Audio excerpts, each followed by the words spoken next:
Let us now take the first model from coded inequalities, where different symbols are used to represent the relationship between two variables, based on which we are supposed to find out which of the given conclusions are true.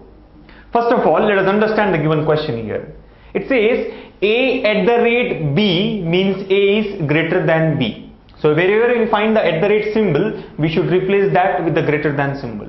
Similarly, a#b means a is less than or equal to b. $B means a less than b. A*b means a is equal to b. And the last one here is a∩b or a power b means a is greater than or equal to b.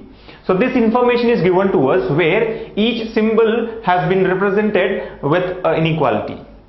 Now the question here has got some statements, that is L#v, V$e, E∩u and U@b.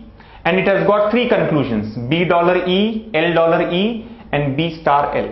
What we need to do here is assume that the given statements are true, and then we have to find out which of the given conclusions follow the given statements. Now to solve this question, we first of all need to replace each of these symbols with the proper inequality. So here we can say that L#v, we know that hash is nothing but less than or equal to. So we can say that L#v is nothing but L less than or equal to v. The second statement here is V$e. We know that dollar is nothing but less than. So we can say v less than e. The next statement is E∩u. Cap means greater than or equal to. So we can say e greater than or equal to u. And the last one is U@b. So by replacing with the greater than symbol from the given information, we get u greater than b.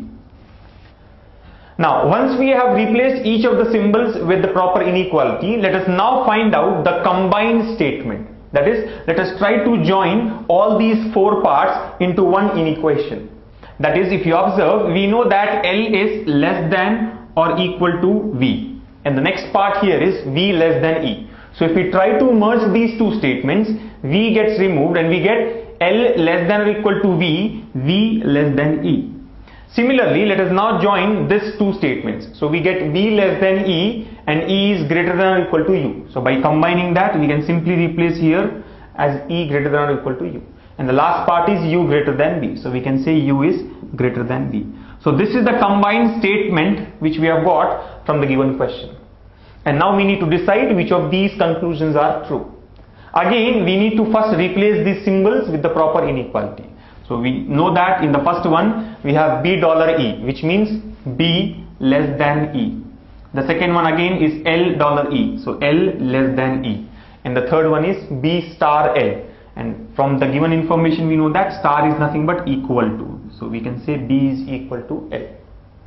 Now if you observe the first conclusion, here b and e have been compared, and the conclusion here is b less than e.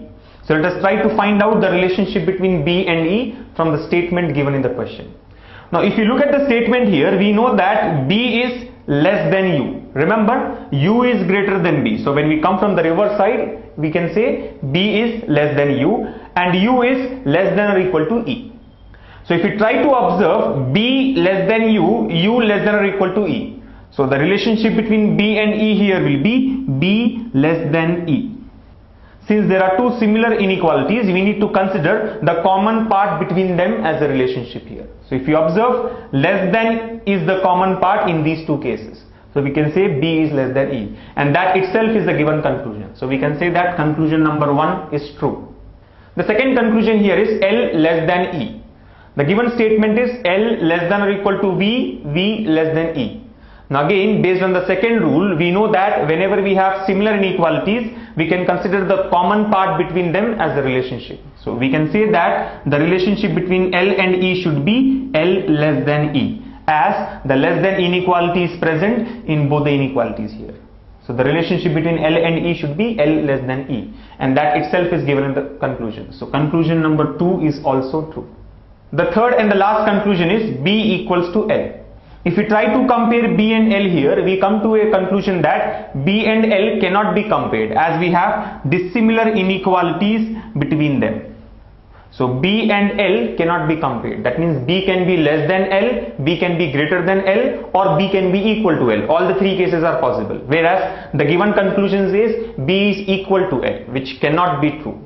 So conclusion number 3 is false. So our answer for this question should be 1 and 2 are the two conclusions.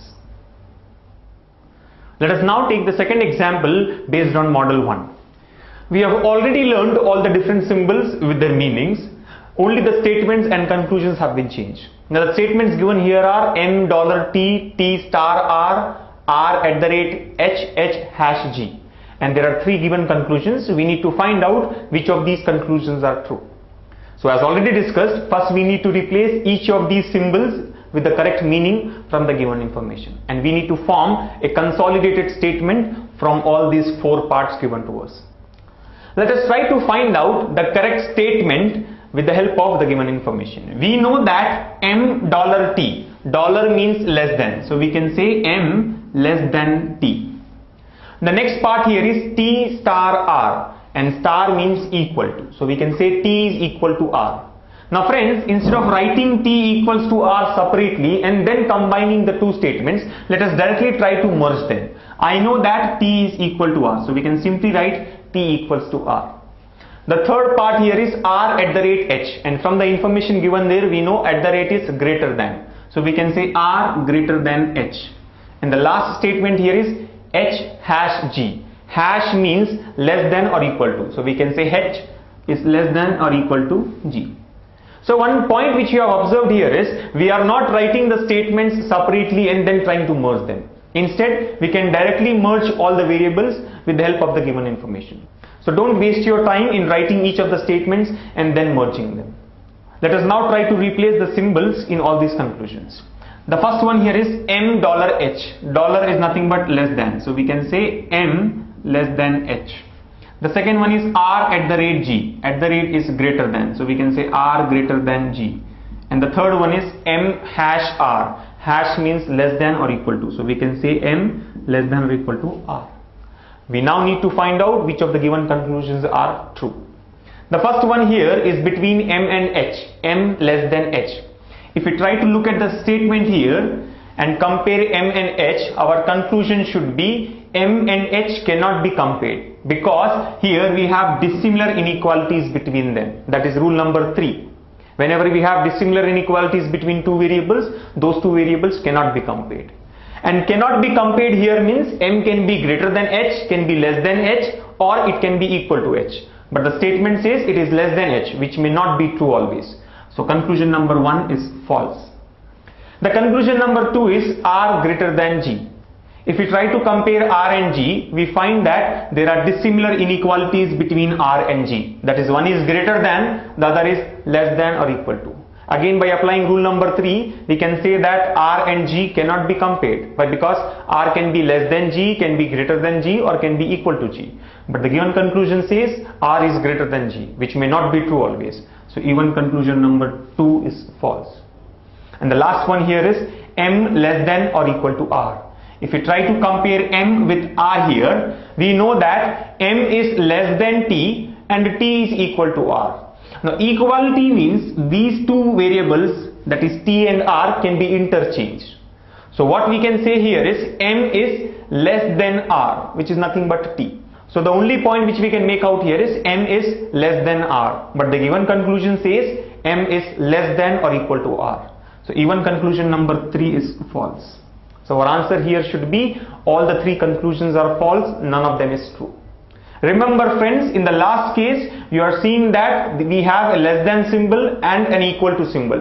Doesn't mean that the combination will be less than or equal to. The answer should be M less than R. That is the reason the third conclusion is false. So the answer here should be all the conclusions are false, none of them is true. Let us now take another example based on the model that we have just discussed. Here again the information given remains same, only the statements and conclusions have changed. So the statements are T hash W, W dollar Q, Q cap D, and D at the rate G. So let us first find out the correct inequation and then verify which of the given conclusions are true.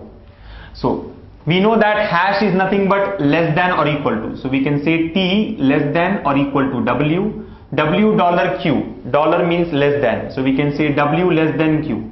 So we get W less than Q. Q cap D. Cap is nothing but greater than or equal to. So we can say Q greater than or equal to D. And the last one here is D at the rate J. And at the rate means greater than. So we can say D greater than J.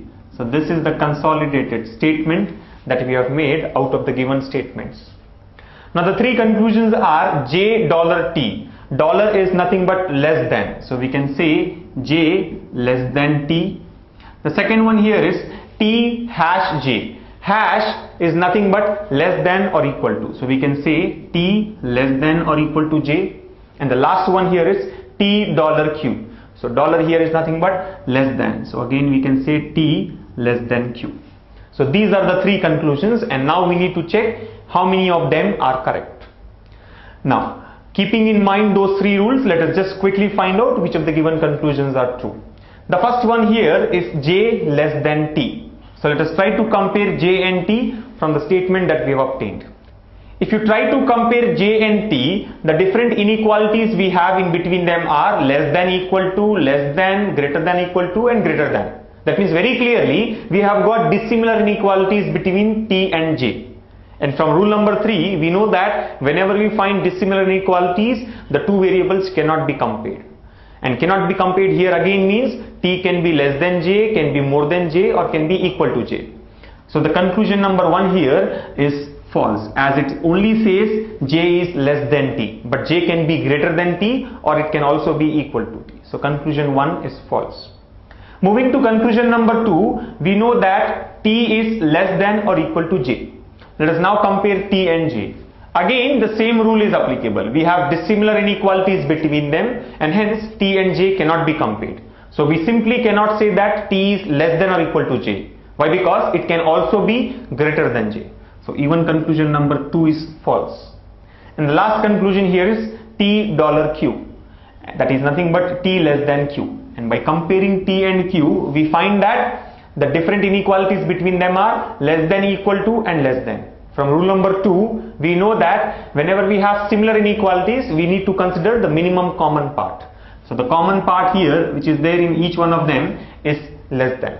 So very clearly the relationship between T and Q should be T less than Q. So conclusion number 3 is true. But friends, there is one important point which is to be noted here. If you observe conclusion numbers 1 and 2, independently they are false. But then conclusion number 1 says J less than T, and conclusion number 2 says T less than or equal to J, which is nothing but J greater than or equal to T. So if you now try to combine conclusion number 1 and 2, we find that J is less than T in conclusion 1. In conclusion 2, J is greater than T, or J is equal to T. That means we have already learned that there are three types of comparison, either less than or greater than or equal to. And by combining the first two conclusions, we get each one of them, J less than T, J greater than T, and J equal to T. So independently conclusion number 1 and conclusion number 2 are false. But if we combine conclusion 1 and 2, any one of them has to be correct. Why? Because the complete sample space is included in both the conclusions here. So we can now say that conclusion number 3 is definitely true, but at the same time either 1 or 2 has to be true. So the answer for this question should be conclusion 3 and either 1 or 2 must be true.